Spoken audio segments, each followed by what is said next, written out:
Hello everyone and welcome to the latest episode of the Belgian Football Podcast. My name's Scott Coyne and I'll be your host for this episode. No Ben this week, he's not with us, but I'll tell you who is, our very own Mr. Joris Beck. How you doing, fella? I'm alright. I'll try not to be as cynical as Antwerp and Union have been at Genk's turf the last few weeks, but apart from that, I'm fine. A little bit caught it with the weather, but well, I hope my throat and my nose are bearable to hear for our listeners. And ready to go through the last week's games for sure. Weekends. Absolutely, yeah. Well, why don't we just dive right into this with a wee score roundup as we always do. Friday night's game saw Leuven win 1-0 at Charleroi. Saturday saw Mechelen get a 1-0 home win with a slightly controversial Jeffrey Heeremans penalty quite late on. Eupen drew 4 each with Oostende in what was probably the wildest game of the weekend and the big game at the bottom. Westerlo won 3-1 at home against Kortrijk, and Antwerp beat lowly Serang 2-0 in the final game on Saturday. Sunday saw Club Brugge winning 2-0 at home against Ronny Deila's Standard. Gent hitting 6 against Zulte in a 6-2 win at the Regenbogen Stadion, and Union winning 2-1 at the Segeka against Joris' side, Genk. And the final game of the weekend, Brian Reimer's Anderlecht won 2-0 against Cercle Bruges in Brussels. Why don't we start, Joris, in Charleroi with the Friday night game, Leuven getting a 1-0 win. Not too much to say about this particular game, I don't think. Probably most... Do we have to start there? Do we really have to? But yes. Yeah, why don't we go chronologically? You know, we like to get lines here. Yeah, so, I mean, the big takeaway for this game, actually, was probably the fact that Leuven's goalkeeper, of course, Valentin Kojikaro, actually got hit by a coin from the Charleroi Ultra section during this game. The game actually got stopped for I think it was around about 15 minutes in the end, and we don't like to see stuff like that. It's just the latest in a number of instances involving Charleroi fans this season that have been a little bit unsavoury. Thankfully, he was able to continue actually, and there was no harm done. But there may yet be some comeback on that. 2 wins in a row for Leuven now, Joris. That's the first time they've had 2 consecutive wins in the league since August, which is unbelievable. But they've brought themselves right into the playoff 2 mix, I think. And that's also Charleroi first defeat in 6. Mark Bryce will be quite happy this weekend, I think, won't he? Yeah, definitely. Why not? Like last week I was saying like that Leuven got that win to get I was still asking where they would end up for this in this season because of that. But indeed, why not go for that final playoff 2 spot? It's not going to be easy. I don't see them as favorites there, but it is at least something a little bit in their side. And that's that also, despite only have 2 shots on target, which is they have been wildly efficient as well this week in comparison to Charleroi. They had 25 shots, but unfortunately also only 5 on target. They also got a bit unlucky with at least once hitting the woodwork, and maybe I think even twice. And yeah, that clean sheet that got broken also at the back. Then for once they were not completely efficient. That the clean sheet streak of 4 games in a row before this game that I spoke about last week. And yeah, on the other hand, Leuven getting a clean sheet that together with piling up a few wins in a row, that doesn't happen too often either. So that's really good for them. And indeed, the main thing is was it a coin or was it a lighter? It does not really matter. Just stop throwing things at goalkeepers. It's just ridiculous, it's dangerous, and we get bored right now. Not that it's ever was been exciting, but now definitely. Yeah, we definitely don't want to see any more of that malarkey at all. It's an interesting result, actually, because Charleroi have been on a decent run of form, as we've been talking about over the last couple of weeks, and it's a result which means that there's probably a four-team race for that final playoff 2 spot now. You know, Charleroi, Leuven and Anderlecht and Cercle, and for a long time it was looking like it was going to be between Anderlecht and Cercle, but I think these 2 sides would probably argue that they're definitely going to be in with a shout over the next few games to kind of claim that spot, and it's just kind of up the excitement there, really, hasn't it? Yes, indeed. We'll have to see how this all unfolds. I don't remember if there's a lot of games between them either. We already had one extra one this past weekend where we will touch on later on. So yeah, why won't we move on to the Saturday games? Yeah, let's do that. Let's head to Mechelen, to the Achter Kaserne. Mechelen getting a 1-0 home win against Binky's boys, St Truden. And I have to say, Joris, Bernd Hollerbach's not been very happy this week, really, has he? He's not happy with that VAR call, which led to Mechelen's late penalty 5 minutes before the end. Again, not a lot to say about this game, actually. Pretty uneventful for the most part. Last week we touched upon the fact that, St Truden's season seems to be kind of petering out. No wins in 6 for them now, and Mechelen probably safe. This win's probably guaranteed their safety. It was probably the final chance for them to sort of, kind of secure that, and I think they've probably done that now. What did you make of the penalty, actually? Because it was the main takeaway from this game. Yeah, I can completely understand Hollerbach. I know, letter of the law, it probably is a penalty, but yeah, well, if you make if in an aerial duel with the ball being behind you, then getting that ball headed towards your elbow, well, literally no one has even seen it, because literally no one, both fans or the Mechelen players, were complaining either. To give them that a penalty, it's very harsh. I can completely understand Hollerbach, but yeah, also like I said, letter of the law. It's not the only one penalty this weekend. We'll also touch on that, I'm sure. But in both cases, I feel like, yeah, these are ridiculous penalties, but they have been given lately so often. But that there's something so twisted maybe about these handball rules. We can come every few weeks, it comes back, this theme with us as well, but like in everywhere around the world, I think now, or anywhere where they have VAR at least. But it's I can completely understand Hollerbach's frustration. A few other things on the game before I'll pass it back on to you. But yeah, one shot on target from Sint-Truiden as well. So yeah, that shows that they didn't really deserve anything out of the game.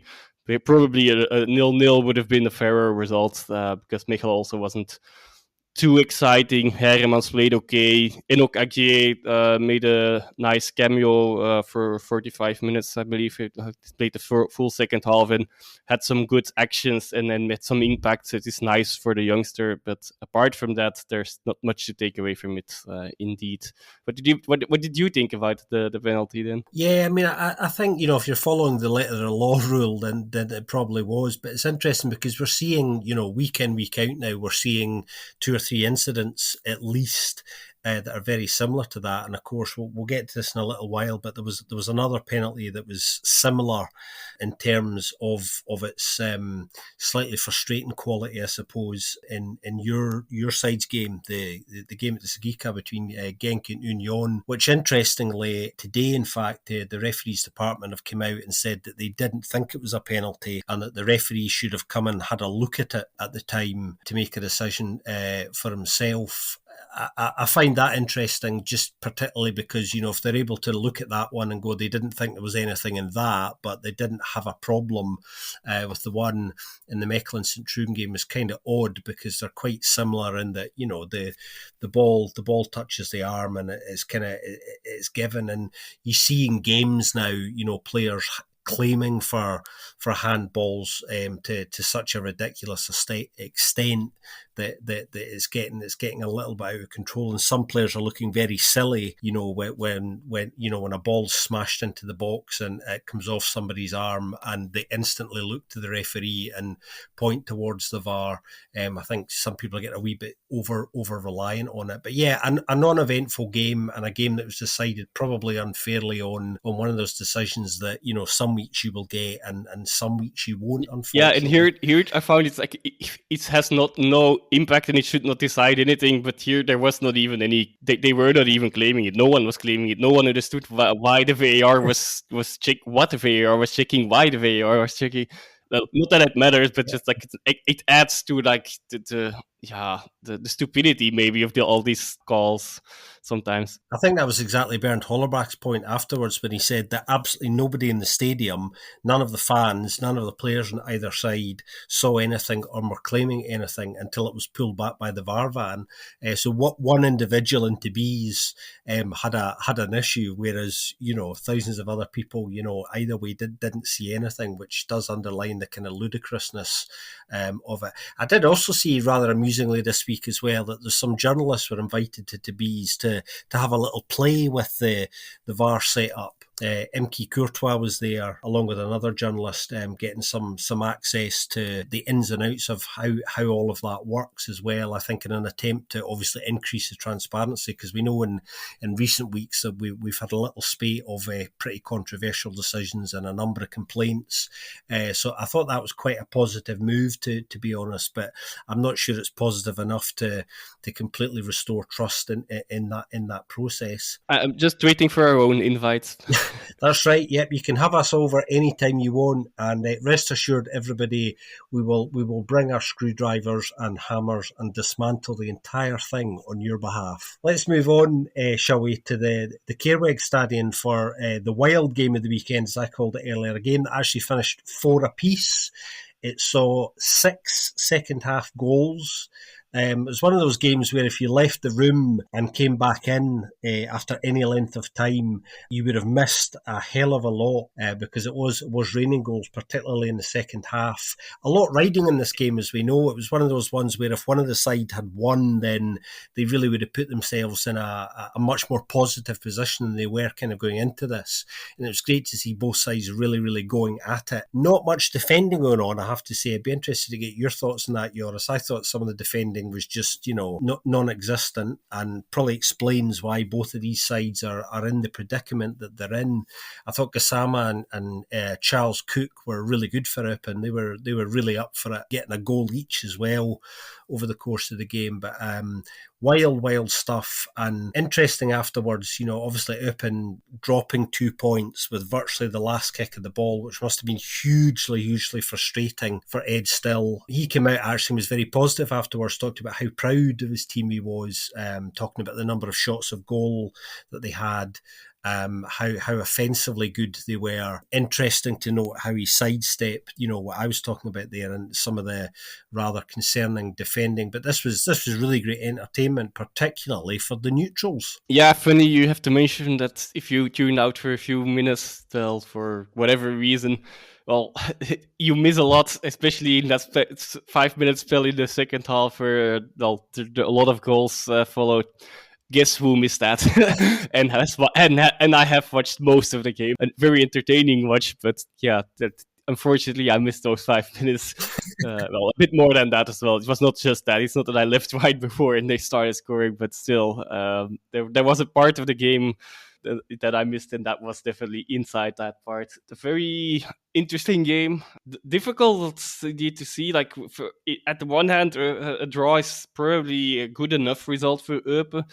But on the other hand, conceding 3 goals against 10 men, an opponent down to 10 men. Also, and just not making the most of it, even though, at least you can say they can get back into the game. But they were also 30 seconds away, I think, from really, like you said with Mechelen, from virtual safety, I think, for the entire season, no matter what they do in the rest of their games. Because of, we were having this discussion during the game as well. Ostende was ahead at one point. They are 3 points behind, but at least at the moment, with the goal differences and with the amount of games won, Ostende will virtually need 2 games at least to get ahead of Eupen, except if Eupen have one really horrible result. I think the goal difference most likely will stay in their favor. But if they would have won, that would mean that Ostende would also need 3 games instead of 2, and there's only 5 left. So that would have been a really tough ask from them. Plus, of course, Eupen would also have jumped and leapfrogged Kortrijk, so another team that should go above them. So they will feel very frustrated about that. You could also feel the pandemonium after the 4-3. where I was already thinking, hold on, guys, it's 10 minutes to go, and your defense hasn't been looking so well. So I hope like you're not resting on your laurels and try to get that fifth goal still. Of course, not throwing everything at it, but at least try to go for it, which they probably did. And I think there was one moment they only created, but like where G probably should have passed the ball to a teammate, crossed the ball that was probably free in front of goal, and instead of taking a shot from an angle you can take a shot from, but still a very difficult angle to score, especially since Hubert, I have to mention him, definitely in this game. Despite conceding 4, he also held out held out a lot, actually, but there were a few really good saves as well. And he actually, in the end, got the assist for the 4-4 in the really dying seconds of the game, which is also remarkable, but also not great defending again from both sides. One last thing I want to highlight from Eupen is they're just like, if you watch, actually you need to rewatch the whole game if you can. If you can't, try to find the highlights. You can find them on our Twitter page, I guess, or otherwise via 11. I'm sure they will be available. Watch them completely in full. But if you really don't have any time, then watch the first equalizer, the 1-1 from Eupen, right before halftime. That was a really really well played out game. Both the spell of the game where the whole attack was really a nice team build up, but then also the finishing itself was also brilliant from Gassava. So definitely look that up if you haven't seen it yet. Ostende, despite that performance, defending like they that just like there were 2 very similar goals that they conceded. Like, this can happen once, but twice, it feels like they should have learned from that mistake, and they didn't. And it cost them half, I guess, in the end. Not completely, but they got back into it. But these small margins can make the difference in the end of the season. Like, what was it? Just a weighted cross to the second post, and then an easy header for the Eupen player. One Spreveljak and one Lambert, I believe, to the corner across them, and diagonal header. It's difficult to for a goalkeeper to get that, but I do think the defenders should have learned at least that second time. It wasn't to be, but getting that draw keeps them alive in a way. It's still going to be a tough task, but they're not completely lost now. Yeah, I really enjoyed watching this game, actually, and it was one of the ones I was kind of looking forward to going into this weekend and making a point of watching because of the stakes were so high here. And it was interesting going into this game that both sides decided to give away free tickets as well, which I thought was a great thing. Both sides realising the importance of having a good crowd at the Waregem. And there was actually, because, people who watch Eupen regularly will know that, they don't attract the biggest crowds for various reasons. And I think there was a slightly bigger crowd there this week than there has been most weeks. You mentioned kind of small things being kind of quite significant, which is obviously always the case, but in the case of this particular game, obviously Anton Tang getting a red card, he's now got a 1-match suspension, as has Fraser Hornby, who picked up a yellow, which means he's now going to serve a suspension. So they're both going to miss the next game. And Oostende don't have the easiest run in the final 5 games. So this could yet come back to bite them, particularly in Fraser Hornby's case, I think, who is a really important player for them and has been for a while now. But a really, really entertaining game, this. And it'd be nice to see more action like this in games.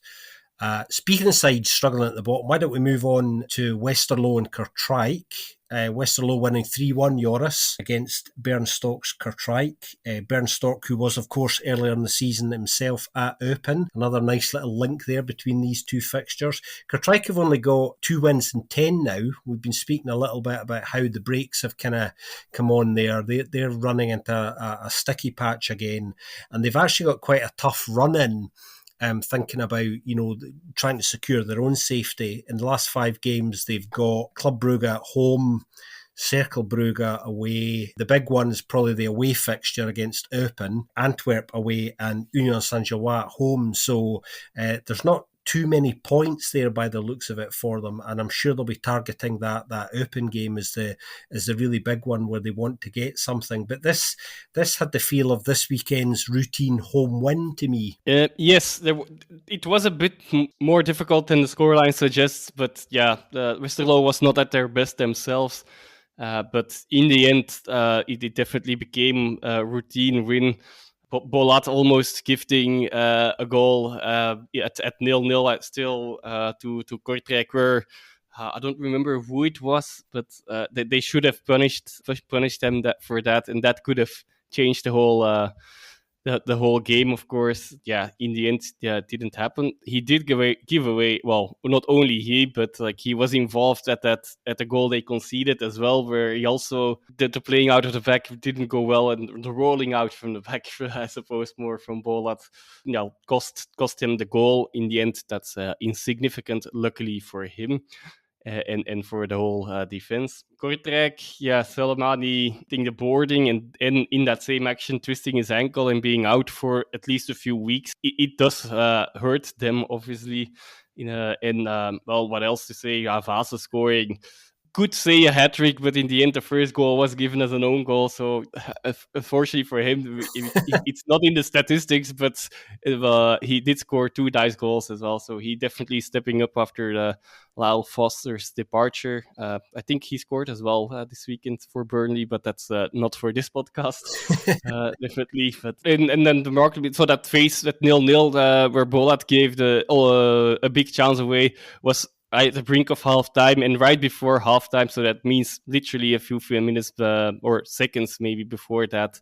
The Vasen or Watanabe scored the 1-0 for Westerlo for the other side. So that's that's how that game could have changed, because it probably would have prevented the Westerlo goal at the same time as well. Yeah, the Westerlo's good home form continues as it has done all season, and they're still kind of banging the goals in. In fact, only your side, Joris, Genk and Union St Gilloise have actually scored more than Westerlo this season, which is pretty impressive stuff. It'd be interesting to see where Westerlo would actually be if defensively they were a little bit stronger, because they do concede quite a lot as well. But that's one of the reasons why they're so wildly entertaining, and have been continuing that streak of newly promoted sides who've done very well in their first season back.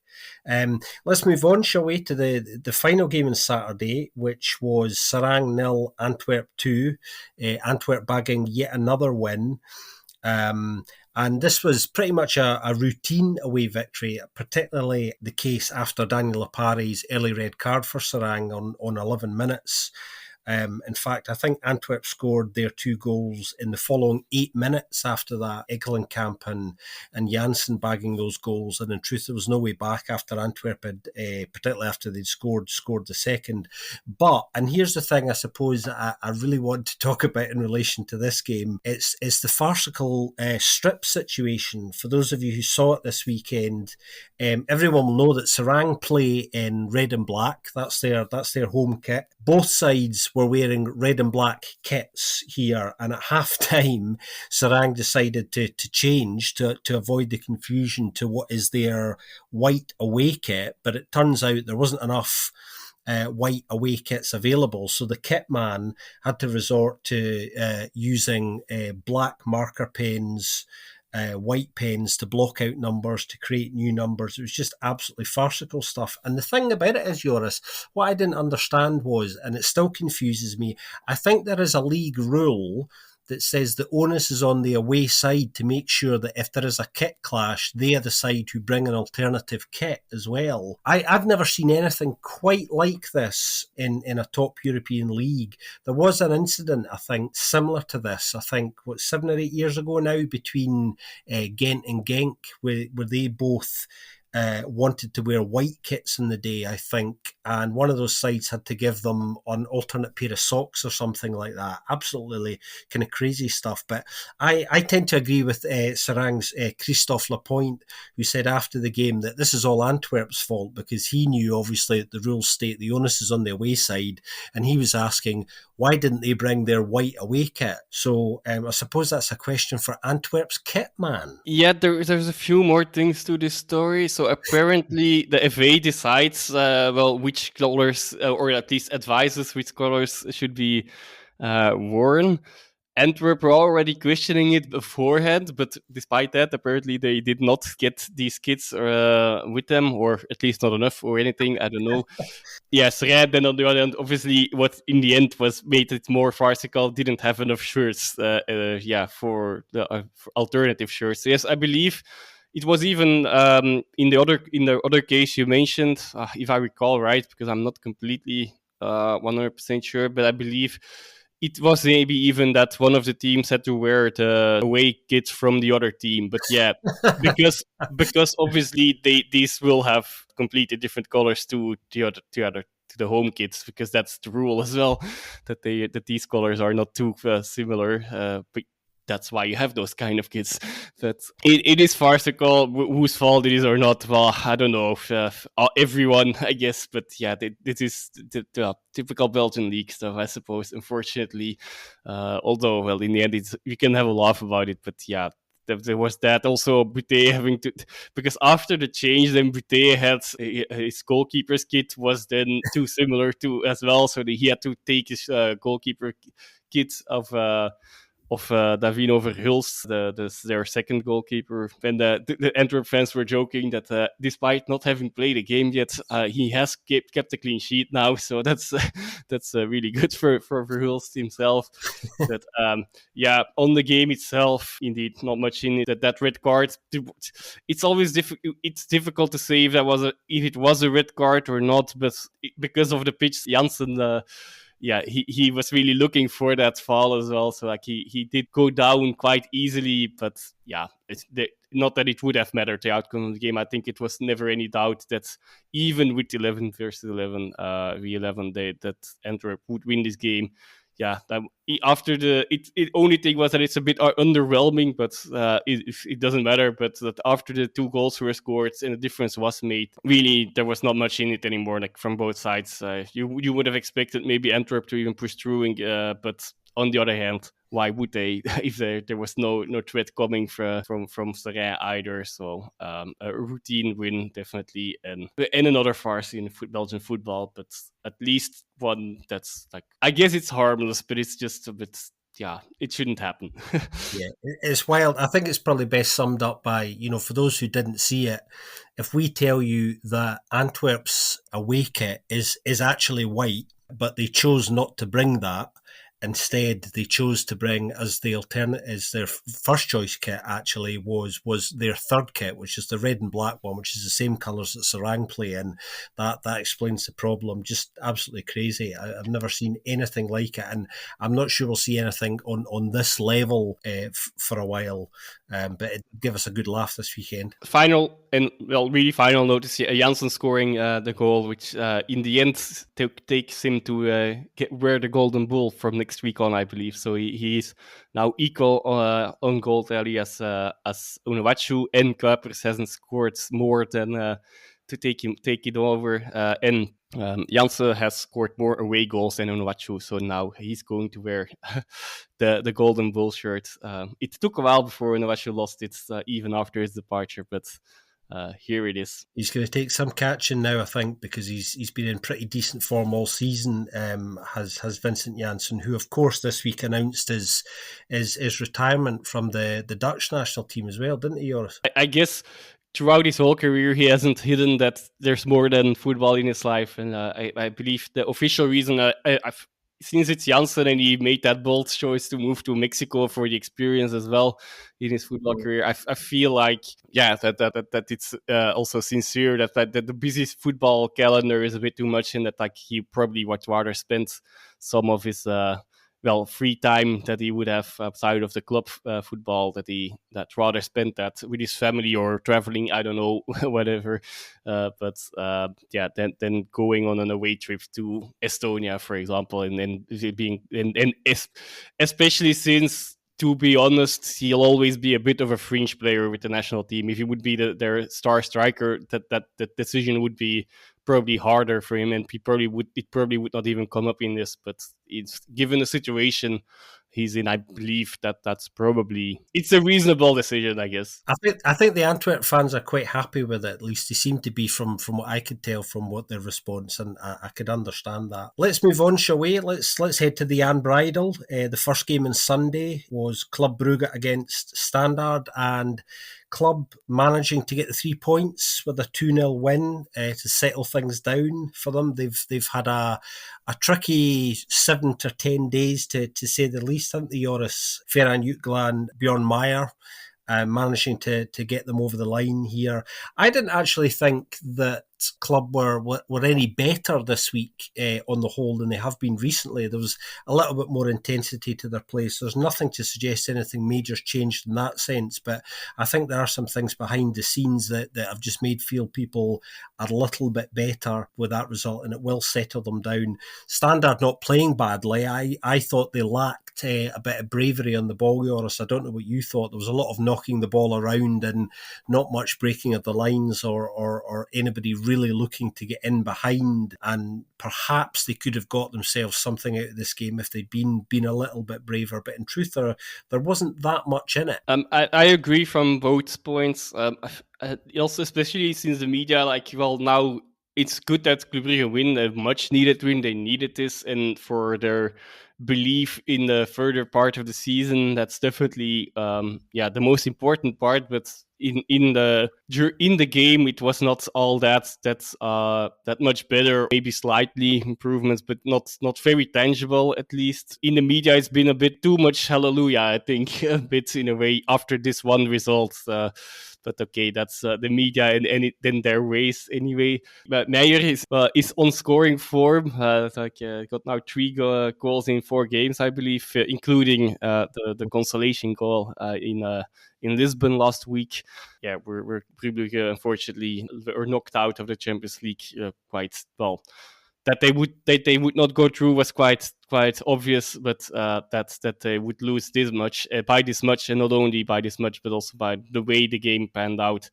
That's a bit painful, a painful watch, I suppose, and also the whole history with Parker, that being Parker's last game. We probably really need to quickly touch on that as well. That it did happen. Unfortunately, that our episode from last week was caught in speed. I believe even by that sacking. But also there, the media the role of the media was a bit weird because the sacking was already announced during the game, and also that Schreuder would be his successor was apparently almost set in stone, but nothing came of that. But I've seen opinion pieces and so on that appointment, or on the potential appointment of Schreuder. It all feels a bit very weird. It makes the decision had been made beforehand, obviously, as we spoke about as well. Maybe we should not linger too much on it. But actually, I'm making a way too long story here. But Meyer scored a goal, but in scoring the goals. But I also wanted to touch on and that was also highly needed because also Jutgla scored his goal finally. But before that, he had not scored since the end of October against Ostende. And that is, a non-penalty goal. He also scored a penalty goal. I believe it was in Hoefken's final game or towards the latter stages of Hoefke's career at the helm of Club Brugge. Definitely, he scored a penalty, one penalty in between, but he much needed a goal as well. And he got that. Standard, like what I said, what you said basically comes down to what I was also saying. Like they lacked a bit up front on the day. Sometimes they do, sometimes they don't. But here, it needs a bit of bravery to take the shot, or sometimes they actually got quite far. Since Club Brugge's defending was not completely on point either yet, but somehow no real big clear-cut chances came out of it. Or at least not enough, and when they were there, they didn't put their foot through the ball or anything. They wasted themselves. All in all, I guess a deserved win, but it again, fine margins, I guess. Yeah, so we see so many games like that nowadays. Yeah, you're right. Just on Scott Parker again, it's funny. Obviously, a lot's happened since last week. When obviously we were speculating just as much as everybody else was about what might happen in the few days following the Benfica game, and it happened a little bit quicker than I think anybody realised. Rick DeMille obviously has been installed now, and it looks as if Rick is going to be there until the end of the season now. They seem to have, consulted a little bit more widely and feel that that's probably the right thing. I think they're probably making the right decision there, Joris. I think he's a decent fit. He has the confidence of everybody there, and that's sensible, I think, while they continue to look and consider their options. We've actually had, amongst our listeners' questions this week, we've had a question specifically on Club Brugge, actually, which we might as well take just now, Joris, while we're talking about Rick DeMille and Scott Parker. It's from regular listener Matt J Ball 98. Matt J Ball 98. Hello, Matt. Thanks for the question. Matt asks us about the situation at club, what the latest is, and obviously there's been some developments the last 24 hours. I was saying that they're going to stick with Rick DeMille, but the second part of Matt's question was who, in our opinion, would be the right fit for club. I think, just to answer this kind of quickly in my part for you, Matt, I think part of the issue here is I'm not sure Club Brugge have a clear idea actually of what they want, and that's what's led to some questionable kind of appointments recently as well. I think there's a little bit of a disconnect inside the club as to how they're going about this. Normally, clubs' sporting directors would lead on these appointments and drive this forward, and that doesn't appear to be the case here. Tom Callow, who used to be at Mechelen for a long time and did a very, very good job there, obviously he's the sporting director at club now, and he seems to be, it looks anyway, as if he's not particularly part of this process for whatever reason, which means that there are big questions to ask of Bart Verheijen and Vincent Manner. I think that's for sure. It'll be very interesting to see what they do decide, because there are a number of names swirling around just now, aren't they, Joris? And they really need to decide in some kind of long-term game plan on this, really. Definitely, and indeed, I guess they should first get that internal vision in order. There are some good options. I hear whispers, but this is very much speculation that Gerards even already has a.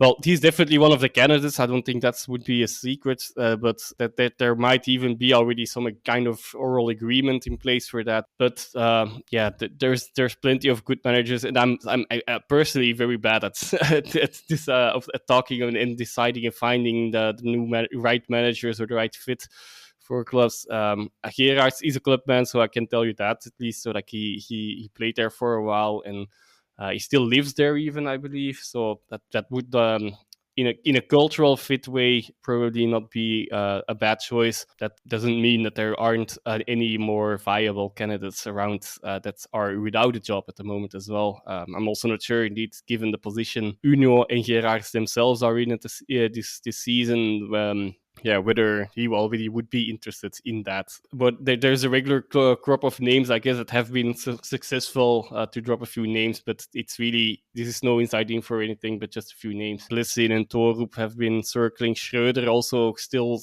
circles. Whether these would be good appointments or not, also, again, difficult to say. I think they all can be, but they all have their own personal approach and needs. I think it's probably good for them that they stick with the internal candidate for this season, see this season out, because I believe they also anyway initially wanted to hire someone for the rest of the season and then move on to another coach. But I'm not sure which manager would sign that kind of contract, very short-term contract without already knowing that it's only a short-term job. Yeah, definitely something we're going to come back to talking about in the coming weeks. And if not before the end of the season, certainly over the summer, it's something we'll be talking about. That's for sure. Let's move on, shall we, to Waregem and the Regenbogen Stadion for Zulte Waregem 2, Gent 6.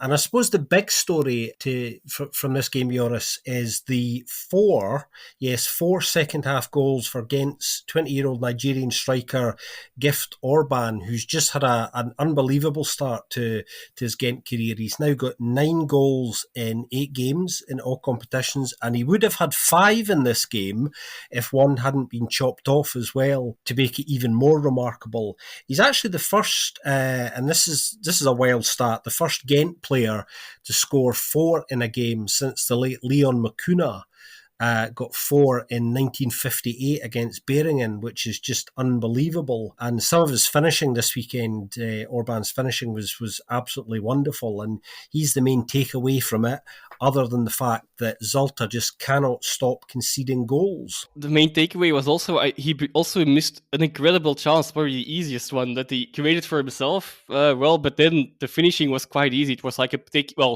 it was like taking a penalty kick for the finishing, and he curled it wide.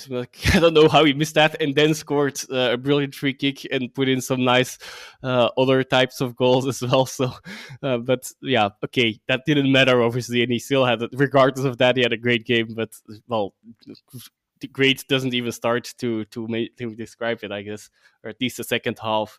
Gent didn't get their record win against Zulte Waregem. That was 2 seasons ago. That was 2-7, and at one point it very much looked like they would easily break that. So I don't think anyone's too disappointed on that from both sides, but still, it would have been nice for them, I suppose. But also, like they were, despite that one big miss, really, really making the most of their chances, because it's also, we'll come back to Zulte Waregem as well, and in that defense indeed. But they only very, very, very narrowly, I believe, by 0.08 or something, beat Zulte Waregem on expected goals, and there were no penalties in this game to close that gap easily. So yeah, that actually sums it up for nicely for once. I know we shouldn't use XG, expected goals, too much in a single game, but also just the first half, Zulte Waregem actually were playing quite well. It was remarkable that Gent were also not defending too well. That Zulte Waregem weren't ahead by the time that Gent actually got their first real big chance, which was then headed in, and 2 minutes later, another brilliant finish from Castro Montes, and then I think we've got all again goals covered as well. Yeah, we already killed the game. The Zulte Waregem just is so inefficient on both sides of the game again. They really were very much in this game, but then they finally scored the 1-2 to get back into the game. 1 minute later, Orban scores his first goal. Then they get back in it again, 2-3. 2 minutes later, Orban scores. And the game is, they just make it so difficult for themselves, and they just can't stop leaking goals, and they really want that title of the worst defense in the league.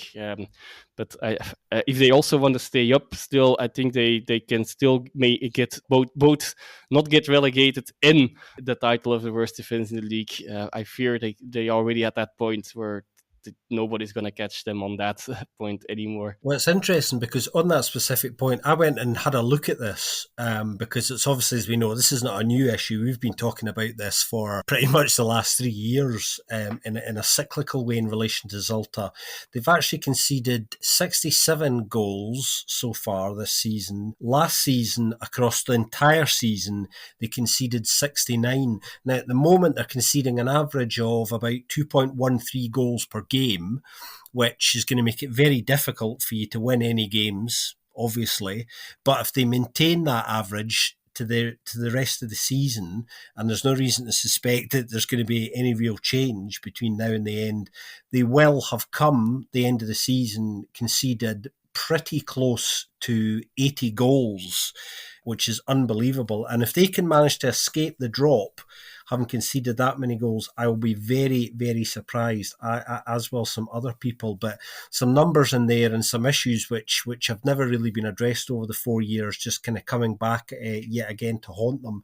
Just before we move on to talk about your side against Union, Joris, coming back to Gift Orban for a minute, a lot of people have been getting very, very excited about him over the last few days. Do you think people are getting too excited about him at the moment? Because despite having an amazing start, there are a number of people who seem to have sold him already for 20 million euros, including himself, because he said he would take the move to the Bundesliga or the Premier League this summer already.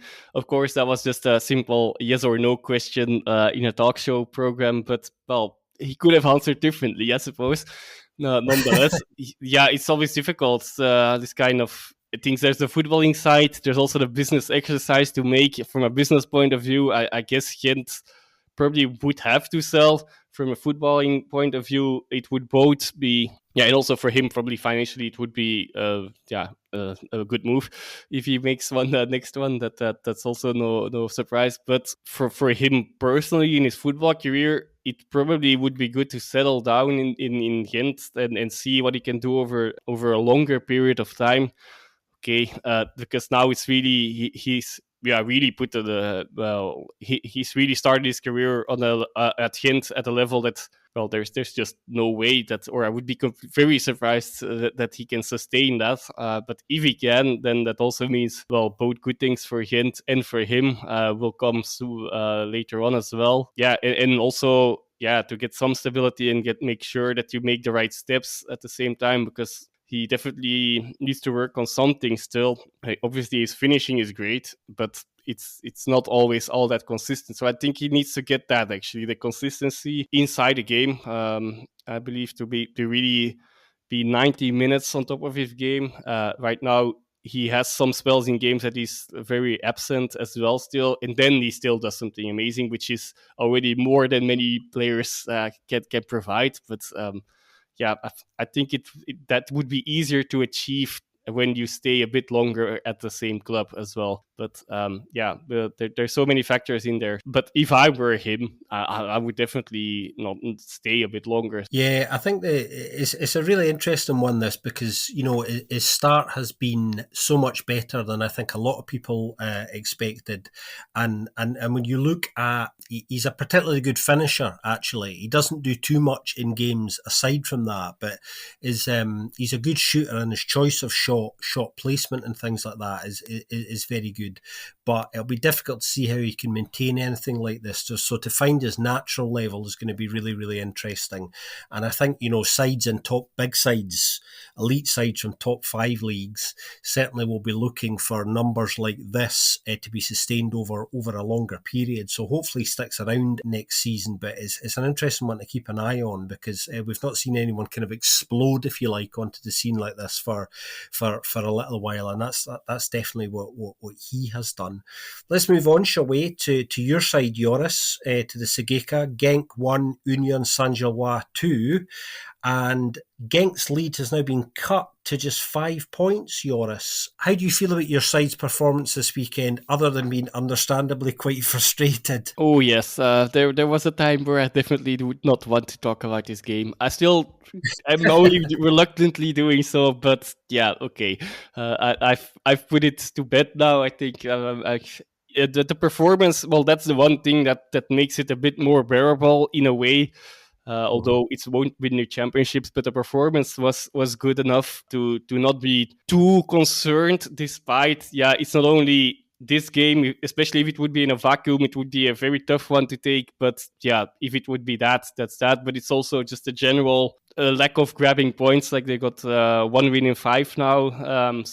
That's not good. But on the other hand, they didn't have any kind of streak like this before in the season. Well, and other teams already have had that as well. As long as they can climb out of it, which they probably can do with good football as a starting point, I'm not too concerned about the complete season yet. But of course, this was a tough one to take. The game when Genk were really went off to a really flying start. They gave away one quite big chance as well in the beginning, but after that, they had actually quite complete control over the game, partially because Union also were putting on a low block, but still they managed to get through a few times, and just a bit of lack of end product in the end, of course. So not enough clear-cut chances, but in control of the game, letting the ball go quickly, sometimes playing through the lines.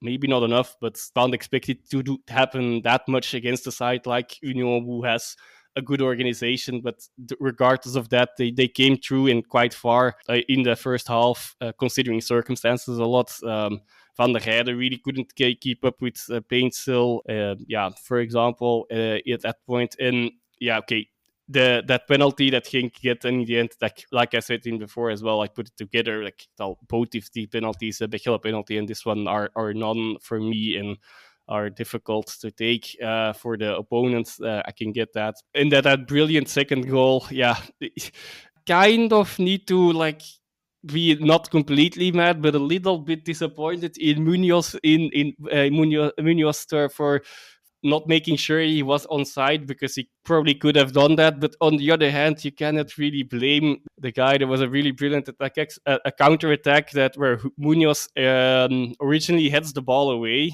and then goes on a sprint, gets the ball back, and then passes forward, and then keeps on sprinting on in the space. Tresor gets the ball to El Canous.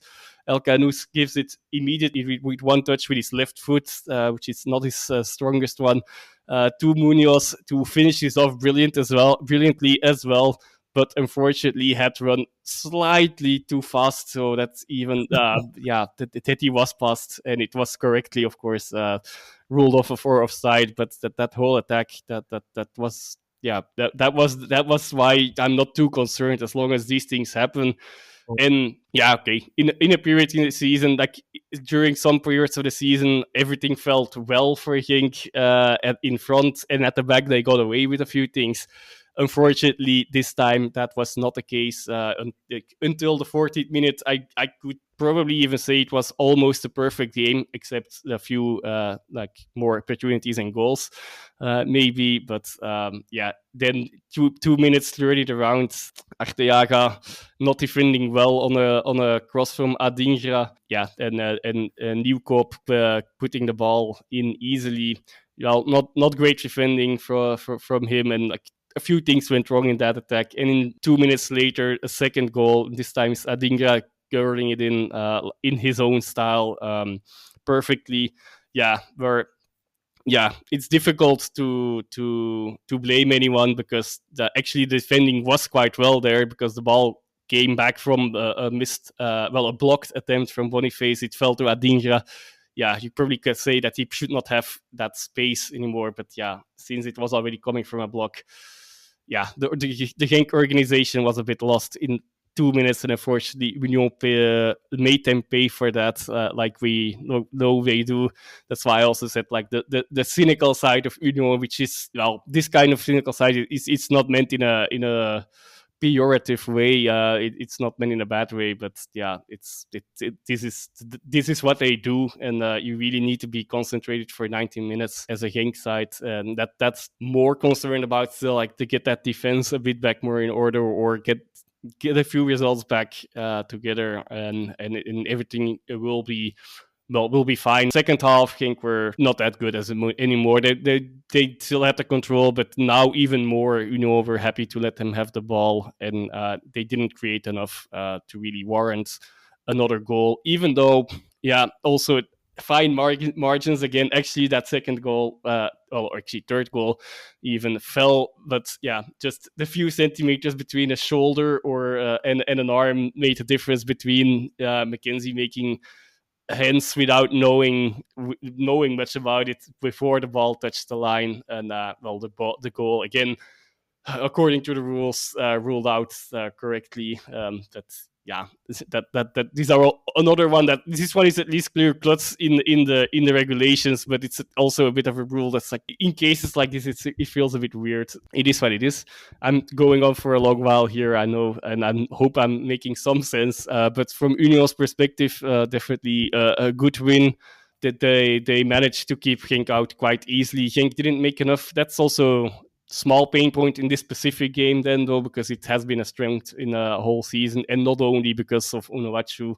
The set pieces, they got, 13, 14 corners, I believe. And while usually they get some danger out of this, that was, except for that one, disallowed goal, this time not the case, and that could have helped, of course. Set pieces outside of a penalty, of course, as well. But for Union, good win after that good result, at least in Berlin as well. In the rest of the earlier in the week, everything is really closing down at the top, and for Genk it's time to get the results back together with the football that they still produce. One final note on that: they still produce it, but maybe for not long enough for inside the game, but they need to make these moments count. They still have enough moments. No time to panic, but things to work on, definitely. You mentioned some defensive concerns earlier, and I was going to ask you if you feel that Genk are conceding too many at the moment, because I think in their last 10 since January, they've only kept a clean sheet against Eupen, Sarang and Zulte, which when I had a look at this, I thought, oh, that's interesting. I mean, obviously their side you would expect them not really to concede against, but it's something at the back of my mind as well about whether they're conceding too many. What was your thoughts on that? Yeah, even more. I've also done my own had my own thoughts on that, because before they haven't had that many clean sheets before either. But what is it? I hope my stats are correct, but more or less it's going to be in the range of, it's 7 times that Genk have conceded twice or more, and 5 of these 7 times have come since the gaming Westerlo, middle of January, I believe.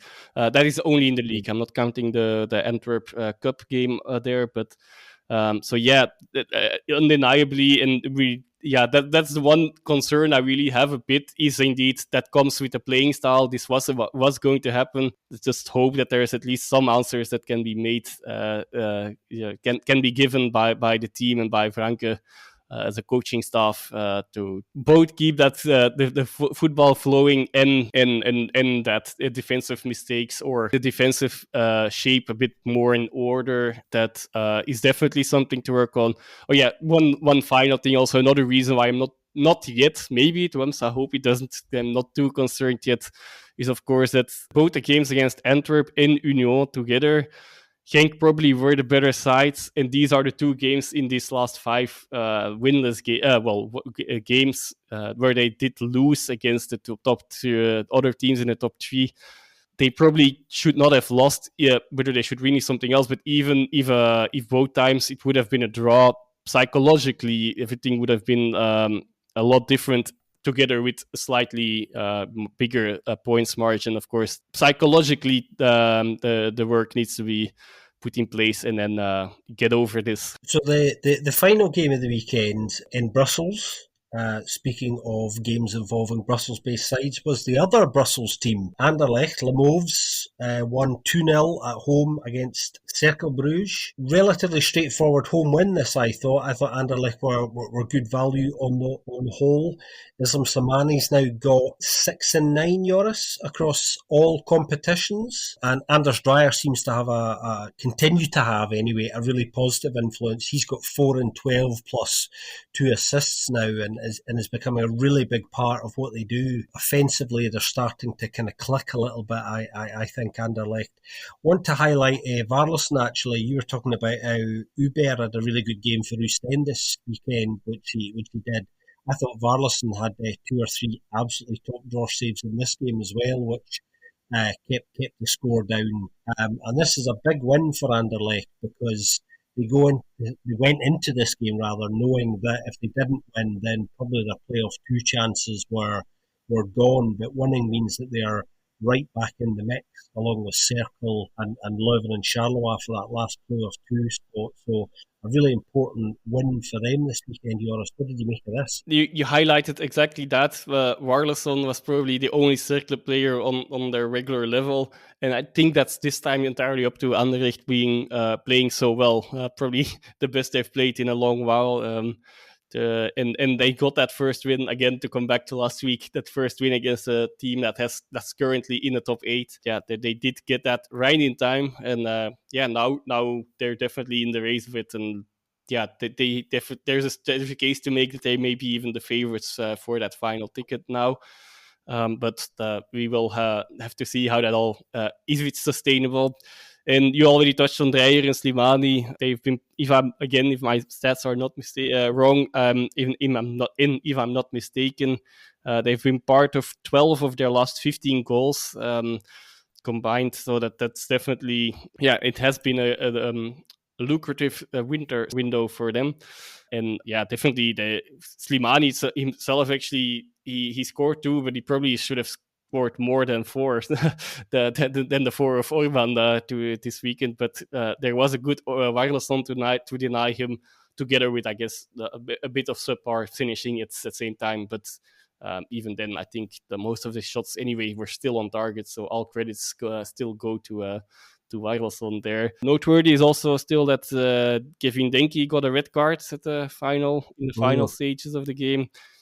Which is maybe even more important in that battle for playoff for the Europe playoffs. Yeah, might be more significant than the loss on itself. But yeah, Cercle definitely had an off day, but imposed by Anderlecht.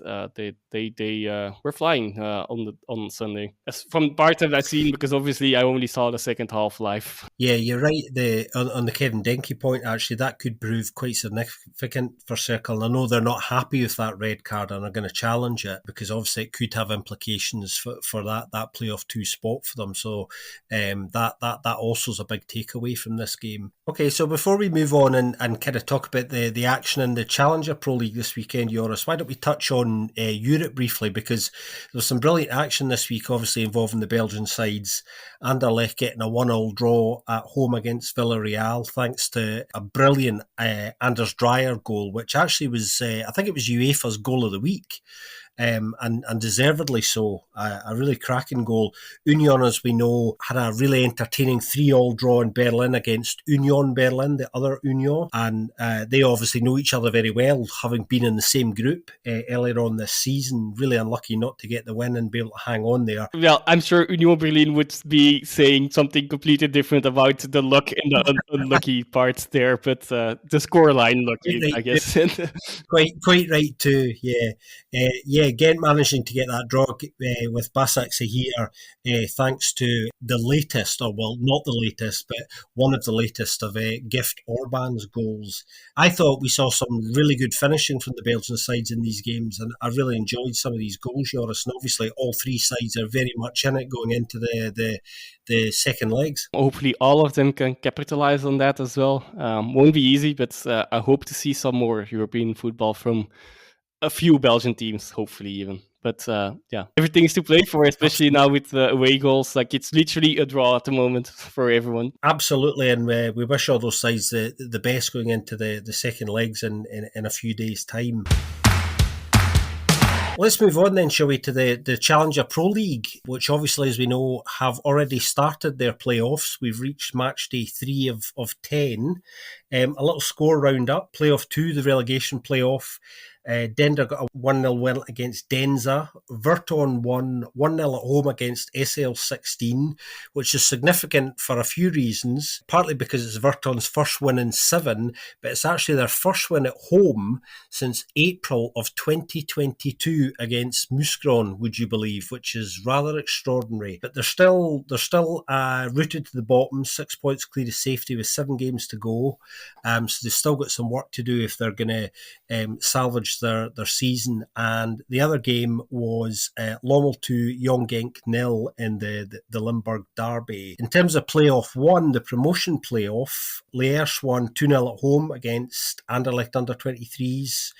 Beerschot lost 1-0 at home to Beveren, courtesy of a late winner from Alexander Vukotic, which I thought was quite interesting because he was at fault last week for Molenbeek's goal in the big game there, so he's more than made up for it now. And the other result was Molenbeek's rather dramatic 3-2 home win at home against Club Next, who've been doing very well.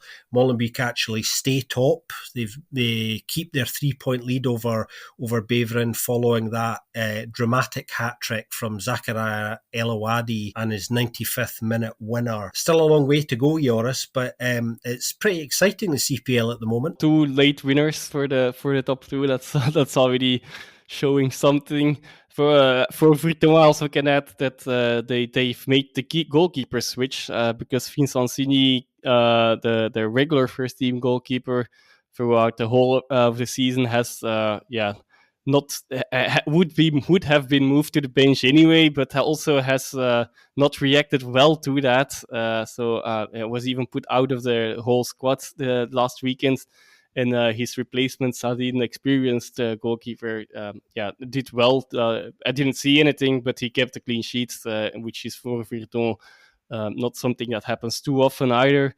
So did well enough. So that's that's a thing to note as well for in that relegation playoff. And yeah, definitely they did need that win. They still have a lease of life because of it as well. So we'll have to see how that develops. And on the top, yeah, El Luadi is really on fine form, not only in this game. And yeah, things are heating up still. Yeah, absolutely, and we'll be keeping a close eye on that for you, everybody. Don't worry about that. We mentioned early on listeners' questions, and we've got a few, and we've promised to answer them all as we have been doing in recent weeks. So let's do that before we go, shall we, Joris? So we've got a question here from Sal at Is All UK Man, and Sal's asking a bit about Dominic Tedesco, Joris, which is apt, obviously, because on Friday of this week we will have the formal announcement of his first squad for the upcoming games against Sweden, which is obviously the opening qualifier, and the friendly against Germany, which might be the slightly more interesting one because that's the one where we'll see perhaps some experimentation. And Sal asks us, do we think Tedesco will bring in some new faces? The answer to that, the short answer is yes. The second part, and I'll ask you this, Joris, if so, who do you think deserves a call-up the most? There are several players to name. I'll try not to be too subjective on the matter as well. But, well, I do think Romeo Lavia will already be in there. Southampton central midfielder, central defensive midfielder. He's impressed and he's still very young. So despite Southampton not being the team that's shining so much in the Premier League this season, he has done well when he was not injured. That's also, of course, a question. I also think then, to get a bit more subjective, that Trésor definitely deserves a call-up, not only because of his just generally really amazing season at Genk, but also because there are some injury worries and then players out with injuries on that position. So I feel like he deserves a call-up. Mignolet retired as well. Announced that officially yesterday, even though it was already by accident, by communication leak, by the FA actually already announced on, Friday or Saturday, I believe. Regardless of that communication mishap, he has retired now officially as well, so that there might be a new goalkeeper. Although I feel like he might go for Sels as a third goalkeeper. He's also not the most important position in the squad, of course. That there might be might be Sels or a younger goalkeeper. There are a few candidates there, I guess. Bodar, Van der Voort. Who else has been in the U20 under 23s goal in Mout the past few years? Kaminski maybe even. I do not have a clear sight on how he's doing at Blackburn. But okay, just to name a few, so it might be a third goalkeeper. For the rest, it depends if how much of the older generation that haven't retired yet, if there will be more announcements of retirements for the national team, or this in the days still coming up as well, that would limit the choices as well. And we do know that Tedesco has watched a lot of Belgian players, young players. So I'm sure he will be looking to bring some new people in, probably also some that I haven't mentioned yet. Yeah, so I think there's a lot of moving pieces here in terms of who might be selected and who might not, and people are getting very excited about all of this and the possibility of wholesale changes. But I just want to temper that for everybody for a little bit, because there's no real time for experimentation. We're obviously jumping in at the deep end to a qualifier with Sweden. So there isn't much time for immediate tinkering, and that's where the Germany fixture, as I was saying earlier, becomes a little bit more interesting, because that's where we might see some faces tried in certain positions and tactical things that we're not going to see against Sweden. So that's the one game of the two that I'm slightly more interested in for lots of reasons. Also, just as a side note, really interesting over the last 24 hours to hear under 23 T1 Jackie Matthijssen talking about the fact that Domenico Tedesco's first squad selection is going to have a massive bearing on his own squad selection for the upcoming under 23 European Championships in Romania and Georgia as well. So long story short, there's a lot of moving pieces here yet, but we'll probably be talking about some of this again next week when we see the squad in more detail. So hopefully that answers your question for you, I'll drop one more name. Vermeeren is an option. There's a case to make for him, I suppose.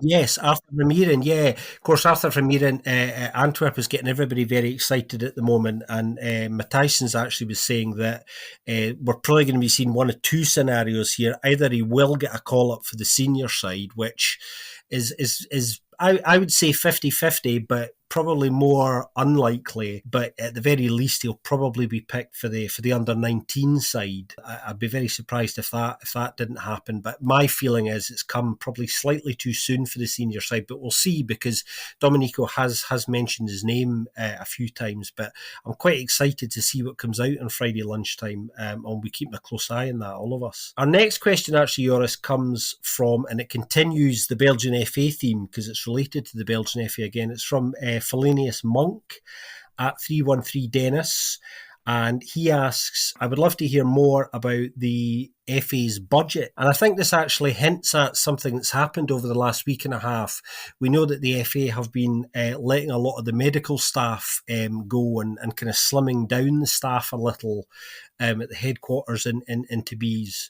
This isn't actually unusual. I know some people have been kind of quite concerned about this, but quite often when you see a changing of the guard and a new coaching staff come in, often you see things like this happening. There's a couple of things I would say in this, Joris. I would say that Roberto Martinez had a very big support staff at his own request. He'd built up a big network there, which was very much his and had been in place for a while. So naturally, a lot of that's going to get dismantled. And the other thing is, obviously, with a very poor World Cup, the Belgian FA didn't really make much money from the World Cup as well, and that may or may not have been a factor here. But I don't think people should be too concerned about the apparent slimming down of things, because that's not necessarily a bad thing, and it's probably something that's going to be high on the list of new sporting director Frankie Verkouteren, who will lead in a lot of these budgetary things. If I'm not mistaken, okay, that's actually not a good thing, but if I'm not mistaken, over the past 2 years, even the good years, rarely there has been some gains, and definitely no huge financial gains for the association themselves. So it's probably not a huge factor, except, yeah, of course, it is obvious that you can't pay the big names, not necessarily good coaches, but the big names are unavailable, which is not necessarily a bad sign either. Yeah, really interesting question that. Hope that answers it for you, Felinius Monk. As I was saying, a lot of Red Devil news will be coming out over the next week. So as I'm saying, I'm sure we'll come back to some of this next week.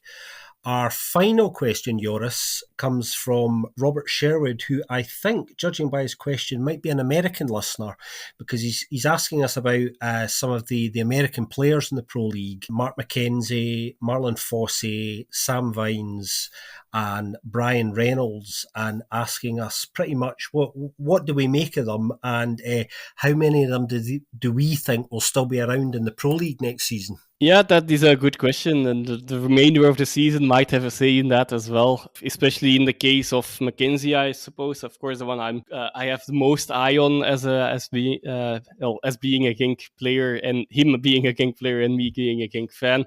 And his level, he has really increased a lot over the past. He has over the past 2 seasons. He's really, after a good start a few seasons, like 2 seasons ago, last season he had more of a meh, so to say, year last year, but this year he really has progressed and made some steps. The past 2 weeks, I have to admit, but he's together with the rest of the team and the rest of the defense. Maybe he has been a bit more error prone and a bit nonchalant at times, I guess. But I think he. If Genk get a trophy and so subsequently would be playing in Europe next season, I might see him stay. If not, maybe he would opt for a move.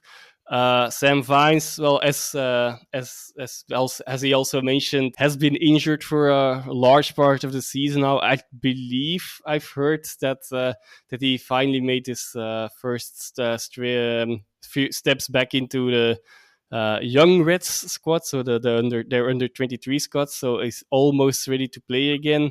Whether we will find the spots with Avila performing quite well recently is another question, but at least he will be fit. But regardless of that, I do think he will still be around. Reynolds, it also depends, I suppose. Does he want some stability? Does he want to stay? I believe he's also still on loan, so can Westerlo can and do they want to pay the amount for getting him longer? Fuzzy, I see him staying at Standard as well. To be honest, he slowly got his spot in the squad and has actually been really decent over this course of this season. So, except that's of course always a question still with Standard. Except if they have to sell him because they got a really good offer for him. I see him staying and getting more settled into first team football in Belgium. Yeah, I was just going to say, I agree with all of that. Thanks so much for your question, Robert. I hope that answers it. And thanks for all of your listeners' questions over the last few weeks. We really enjoy kind of getting to grips with these. So do keep them coming. You know how to do that. You can get in touch with us on social media, or you can email us as well. It's very nice to get a question in from one of our American listeners. So thanks for that, Robert. Well, I think that's just about it, Joris, for another bumper BFP. Thanks for joining me. A pleasure as always, despite the results. Always a pleasure to be here. Yep, I've really enjoyed it and chewing the cud of the Belgian football landscape with you this week. If you enjoy what we do, as always, please do consider leaving us a wee review on your podcast platform of choice. We'd really appreciate that. That helps new listeners find the BFP. That's just about it from us. As I was saying, we'll speak to you again next week on another episode of the Belgian Football Podcast.